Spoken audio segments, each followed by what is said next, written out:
Hello, listeners. This is Kat. Welcome back to Put Your Hands Up Podfic. This is the continuation of See You in the Morning. This will be Part 6, Chapter 6, entitled Nezu is the Goat. It's been 2 hours since Shota carried Midori to Recovery Girls Infirmary, 1.5 hours since he called Sei Hinto, 1 hour since she barged into said infirmary, and half an hour since he set off to find All Might. The kid should be safe now, that his supposed aunt is there with him, and if it turns out the aunt isn't safe, Chio can handle it. As he stalks around the school trying to find the tall blonde idiot of a #1 hero, Shota can't help but reflect on when Midori's aunt had ran into the room he and the kid were in. The woman was average height, with pale orange hair and dark brown-red eyes. She claimed that she was at work when Shota called and would take at most 30 minutes to get to UA. She showed up exactly 30 minutes later. When she saw Shota's neighbor still asleep and slightly bruised on one of the infirmary beds, Sei had immediately walked over to the boy, reaching out to run her hands through the green curls and check over his obvious bruises. "What happened? Also, who are you?" Her voice was clipped and her eyes hard as she made eye contact with Shota from where he was standing, having been startled by her sudden entry. "I'm Aizawa Shota, pro-hero and teacher of your nephew's homeroom this year."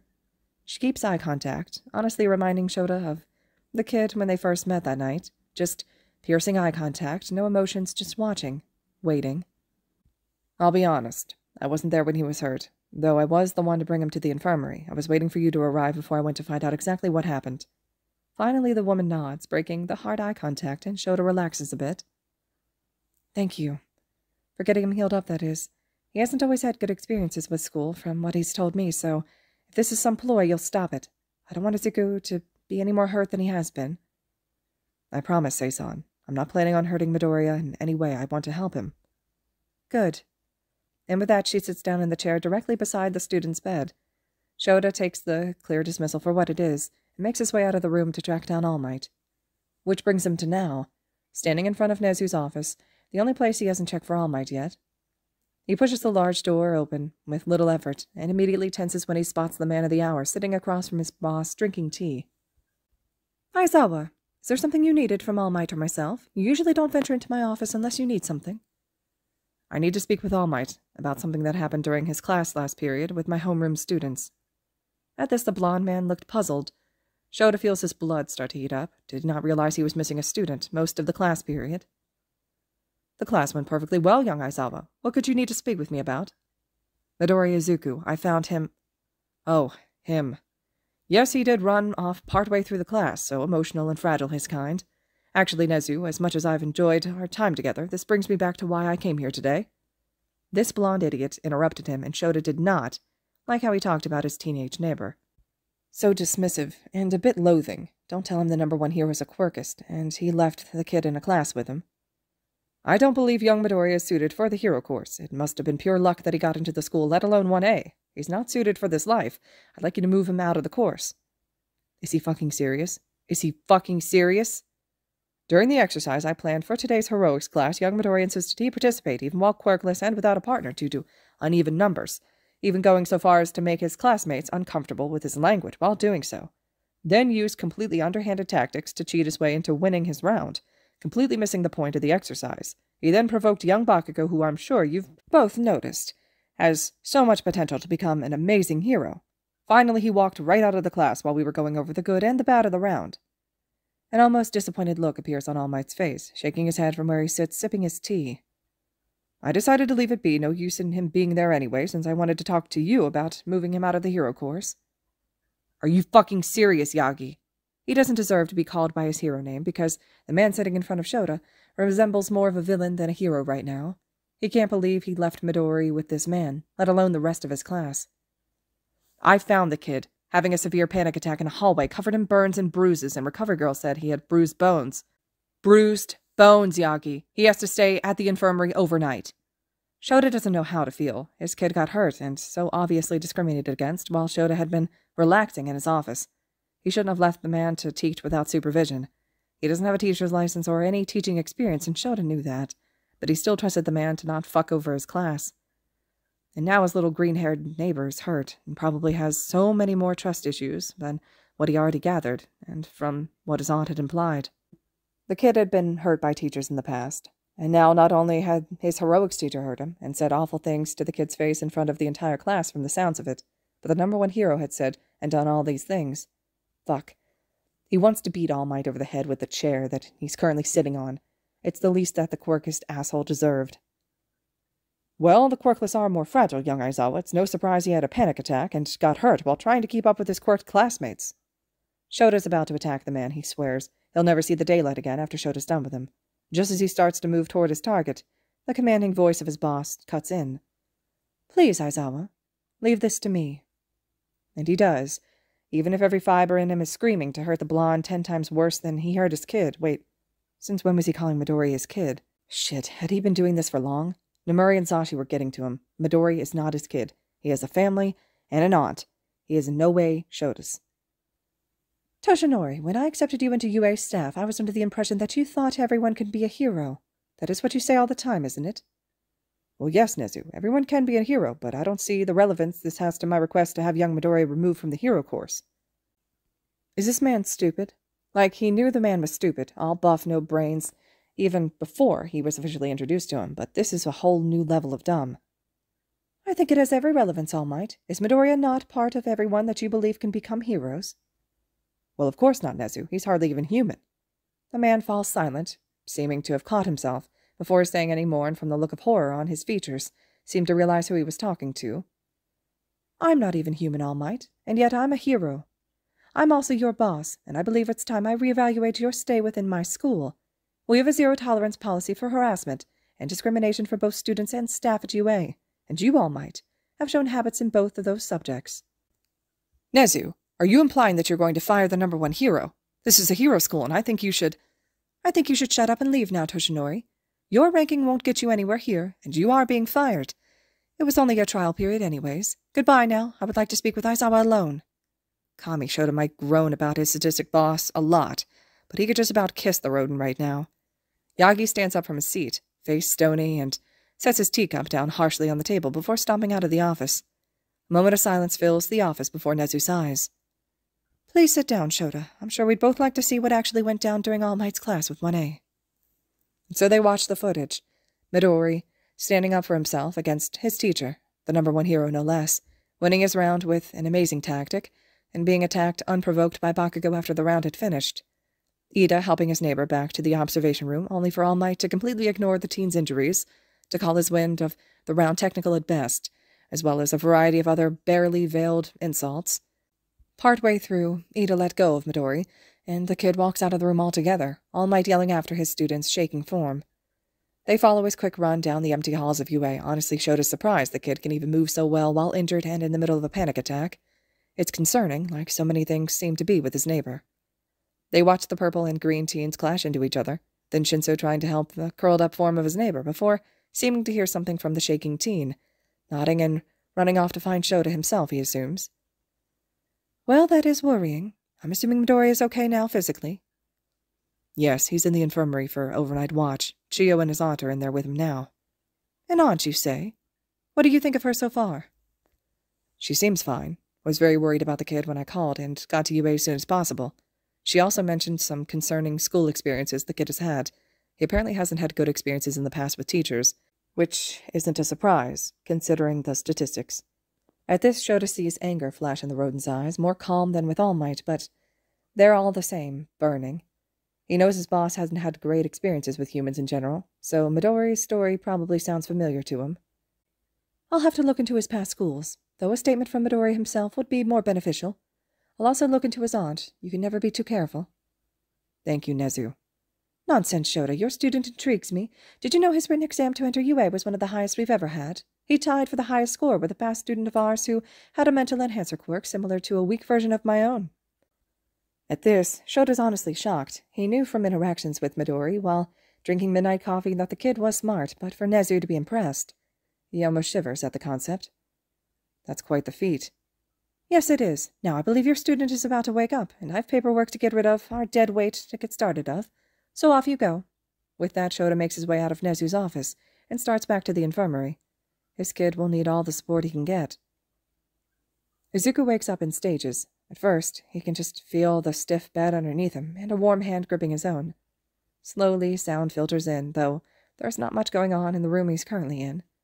The only sounds being some beeping, shuffling likely from whoever's holding Izuku's hand, and the sound of a pen scribbling off to the side.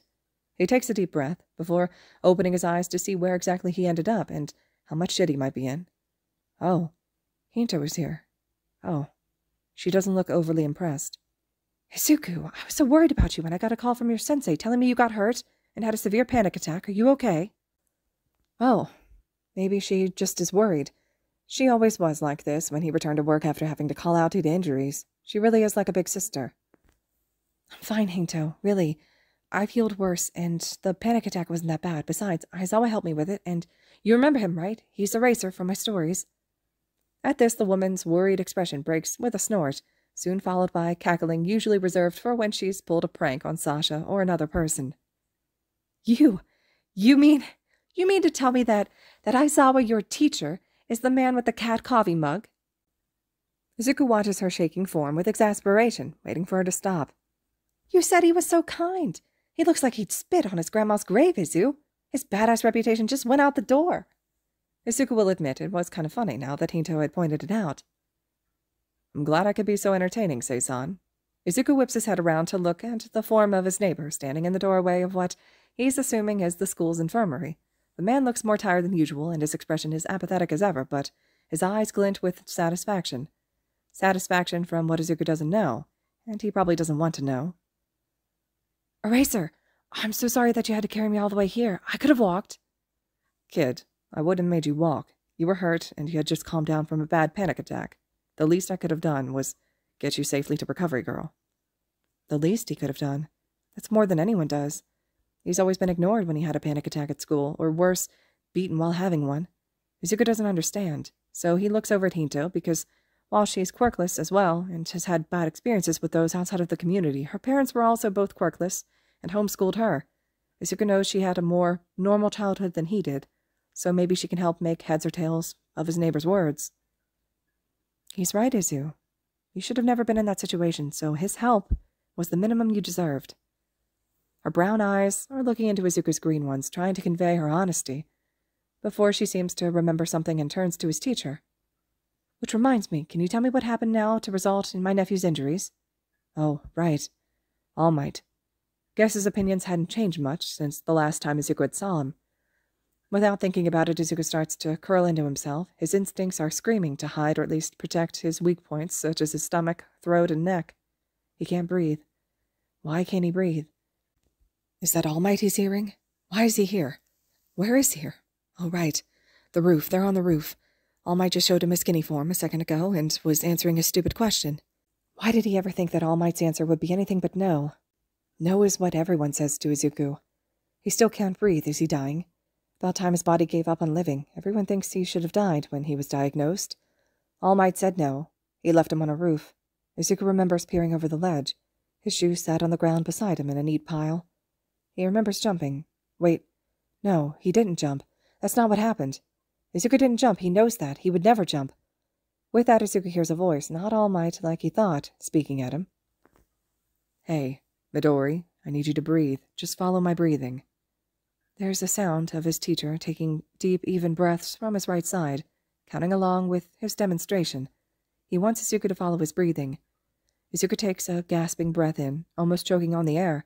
He lets it out slowly, then gasps in another breath.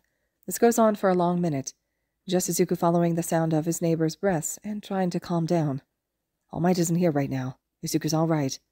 Eraser will protect him. Hinto will protect him. He's fine. He's safe.